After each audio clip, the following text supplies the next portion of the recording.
안녕하세요. 저는 올해 79살 박순자라고 합니다. 오늘 이렇게 용기 내어 제 이야기를 꺼내는 이유는 제 마음속에 너무 오래 묵혀둔 이야기가 있어서입니다. 혹시 비슷한 상황을 겪으신 분이 계실까 싶어, 그리고 누군가에게라도 이 답답한 심정을 털어놓고 싶어서 이렇게 글을 씁니다. 저에게는 최정희라는 친구가 있었습니다. 아니, 있습니다. 라고 해야 할까요? 우리는 초등학교 2학년 때 처음 만났습니다. 그때부터 지금까지 계산해 보니 꼬박 60년입니다. 정희와 저는 한 동네에서 자랐습니다. 학교 끝나면 함께 집에 가고 주말이면 뒷산에 올라 도시락 싸들고 놀았죠. 결혼해서도 같은 동네에 살았고 애 낳고 키울 때도 서로 집을 들락날락했습니다. 우리 아이들도 함께 컸고 손주들까지 서로 알고 지냈어요. 그렇게 평생을 함께 했습니다.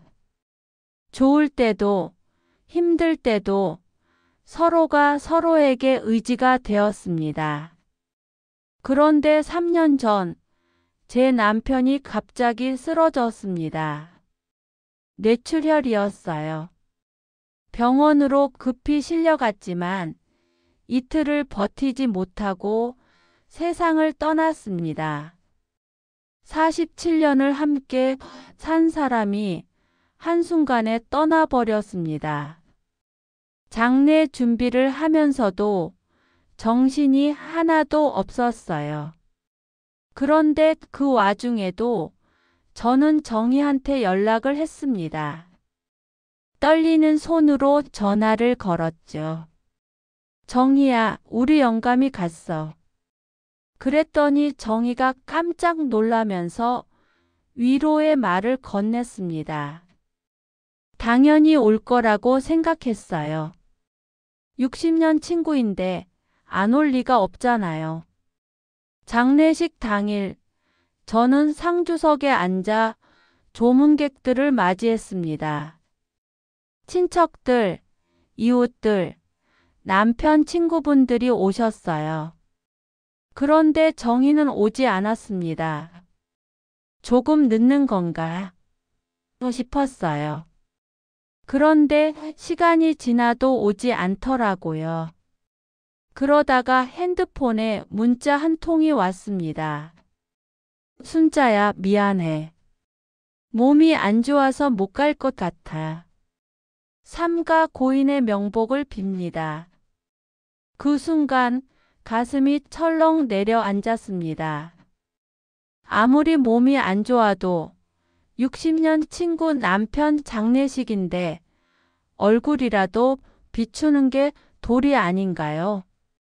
분양만 하고 가도 되는 건데, 단 10분만 와도 되는 건데, 저는 그 순간 배신감을 느꼈습니다. 장례식 이후로 저는 정희와 연락을 끊었습니다. 정확히 말하면 제가 먼저 거리를 뒀어요. 전화도 받지 않고 문자도 답장하지 않았습니다. 정희는 처음 몇 달간 계속 연락을 했어요. 순자야, 나 정말 미안해. 그날 정말 몸이 안 좋았어. 한번 만나자. 이런 내용이었습니다. 하지만 저는 마음의 문을 닫았습니다. 60년이라는 세월이 그렇게 가벼웠나 싶었거든요. 아들이 물었어요. 엄마, 정희 이모가 계속 전화하시던데 왜 안 받으세요? 저는 그냥 바빠서라고만 대답했습니다. 아들한테까지 이런 얘기를 하고 싶지 않았거든요. 그러다 보니 어느덧 3년이라는 시간이 흘렀습니다. 3년 동안 우리는 한 번도 만나지 않았고 통화도 하지 않았어요. 그러던 어느 봄날 오후였습니다. 저는 동네 공원 벤치에 앉아 있었어요. 누군가 제 옆에 조심스럽게 앉더라고요. 고개를 드니 정희였습니다. 정희는 많이 늙어 있었어요. 3년 사이에 이렇게 늙을 수 있나 싶을 정도로요. 얼굴에는 주름이 더 깊어졌고 허리도 더 굽어 있었습니다. 머리카락도 하얗게 새어 있었어요. 순자야. 정희가 떨리는 목소리로 제 이름을 불렀습니다. 나 정말 미안해. 그날 정말 갈 수가 없었어. 저는 고개를 돌렸습니다. 아직도 화가 풀리지 않았거든요. 3년이나 지났잖아. 이제 와서 무슨 소용이야. 목소리가 차갑게 나왔습니다. 그러자 정희가 한참을 울먹이더니 이렇게 말했습니다. 그날 우리 막내가 자살 시도를 했어. 저는 그 말에 얼어붙었습니다. 정희는 눈물을 흘리며 말을 이어갔어요. 막내가 회사에서 해고당하고 우울증이 심해졌었어. 그날 아침에 약을 많이 먹고 쓰러진 거야. 119 부르고 병원 가고 정신이 하나도 없었어. 내 전화를 받을 때도 응급실에 있었던 거야. 그래서 문자로라도 알려준 거였어. 가고 싶었어, 순자야. 60년 친구인데 어떻게 안 가고 싶었겠어. 근데 내 자식이 죽을 수도 있는 상황이었는데 난 엄마잖아. 저는 할 말을 잃었습니다. 정희는 계속 울면서 말했어요. 3년 동안 너한테 연락했잖아. 미안하다고 만나자고.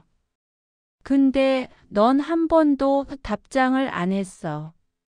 나도 자존심 상했어, 순자야.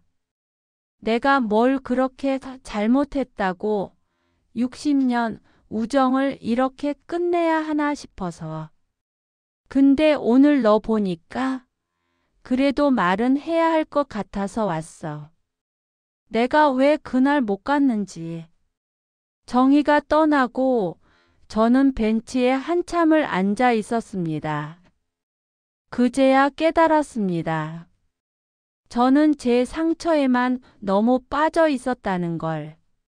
정희에게도 사정이 있었을 거란 생각은 전혀 하지 않았어요.